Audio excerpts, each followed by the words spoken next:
This year is going to be an above average hurricane season, so that's yet another challenge that you guys have to deal with. What can the shelter do to maximize, not maximize, but to protect the homeless people that are around right now? So yeah, the hurricane season is upon us. One of the good things is that we do have training. I'm a DEO chairperson, District Emergency Organization chairperson, and being a chairperson for a district gives me the knowledge and the wisdom that I need to be able to efficiently run the shelter, especially in the hurricane season. And we do have all of our items that we would need in terms of even our gear, that if we have to help anywhere, we do have our power saws if we need to cut down any trees that fall and block the roads, which would have happened in Elsa, where a couple of trees fell around the building and we were able to cut it and move it. They were not major trees. We do have protocols in place, like once the rain start falling, the shelter opens earlier to accommodate the clients coming in. We also allow for the operation to run 24 hours. So if the rain is falling, they don't have to leave. If there's a tropical depression, cyclone, whatever is approaching the island, they don't have to leave the shelter until the all clear is given. We could accommodate up to 90 persons here. This is also including women and children, because there's a nursery for the children. And we can keep them safe. We do call on people at times when we have to go on the street before the hurricane pass to share the message with any homeless person they have. Bring them if you can, so that they can utilize the shelter, because it's difficult at times to be able to transport everybody. If the ones in Bridgetown, they can get here on their own, but we may have some in Oisins, we may have some in Old Town that may not be able to get here, but if we have to, we move around quickly. And that is also where we ask people to mobilize that may have ZNs or may have big vehicles that can transport that large number for us. Bring them here and then keep them safe while they're here during that period of time. So we are ready.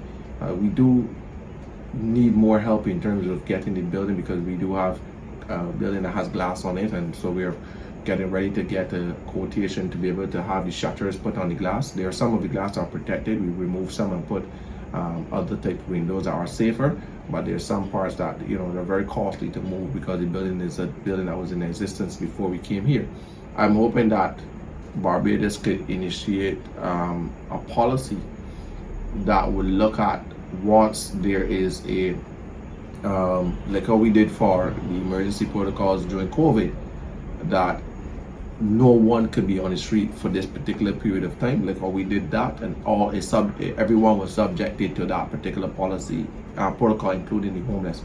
I would like to see something like that come about once there's a hurricane that we are sure that would come upon our shores, that the emergency protocol gets everyone off the streets, and that would include the homeless, that they would not have a choice to stay on the street, because there are great risk being out there in the opening. I saw before where people thought it was a joke to be outside when Elsa was passing. Some persons want to rally it because they think they rallied all the others, so let me rally this one, and it wasn't wise, because we saw what Elsa did to Barbados. And we need to put policies in place to protect vulnerable people that may not be thinking right at the time, because they're saying, well, look, I ain't going nowhere for this reason or that reason. And we need to have that. I referenced the COVID-19 protocol, because I remember when the protocol was put in place, that we worked with the Barbados Police Service to make sure that if they found any homeless person, rather than criminalize them or take them to jail, give them the option to come here. And that worked really good, because I think we were at one time up to 70 persons in the shelter, and those were because the police brought them and gave them the option. If you didn't want the option, then you would have to deal with the law. But that option worked really well, And I saw more persons came off the street after about 3 months. They were here. So I would really like to see something like that happen when put in place for whenever there is natural disaster, that people, all persons are subjected. I see it in Philadelphia and other places that I've traveled.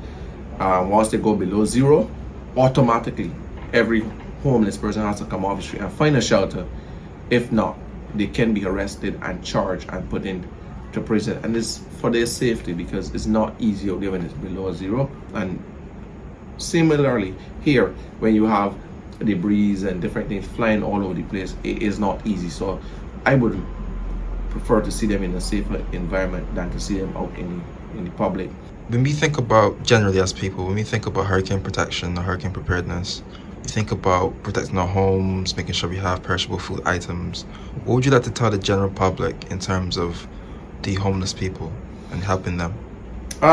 If you want to help the homeless persons, especially during the hurricane season, I often say reach out to us here at the organization. If you want to give, whether it be non-perishables and stuff that they can use, don't wait till the hurricane season to give. Don't wait till the hurricane coming, to give. Don't wait till the hurricane is passing 2 hours later, you trying to rush here to give. If you're out there now and you want to give, we're in an active hurricane season and it goes down to the end of November. You can come drop off what you have to drop off, that you can put, because we give the little hampers and what's not, so they can use it. We could also put a side in here for when we have to go down the streets and reach out to them, so that we can have a way to bring them in. We do have our chef do come in every day to cook, to make sure that they're fed. There's also other groups that are out there feeding the homeless, that do a good job every single day as well. So we do have our partnership with other persons, and we can share that, which we have always been doing, share the items with the other groups so that they can meet the needs of the homeless. But I'll encourage everyone to don't just think naively as well. We got this mentality that when we see things happening out there that are not of the norm, we say to people the homeless could fend it out. There's a new batch of homeless persons every month, and those persons don't know how it is to go through a hurricane or a storm on the road. They may have some that are seasoned and they may fight it out, but some of those have also died and passed on. And these newer ones that are among us every day, that don't look like the dirty, the shackle mentality that you may see, the noise making, the attitude out there that you may say, oh, that's a homeless man, or whatever you quote it as. You may not see that. You may see those, but there are some people out there that are just dressing like me and you, that are blending in perfectly, but when you go home they don't. And those persons don't know streets like how the seasons one would. And so I encourage people to don't think naively. There are serious challenges out here. We all have our difficulties due to the pandemic and the position it has placed us in. And whatever role you can play, despite your own challenges, whatever role you can play in helping someone, we ask that you help.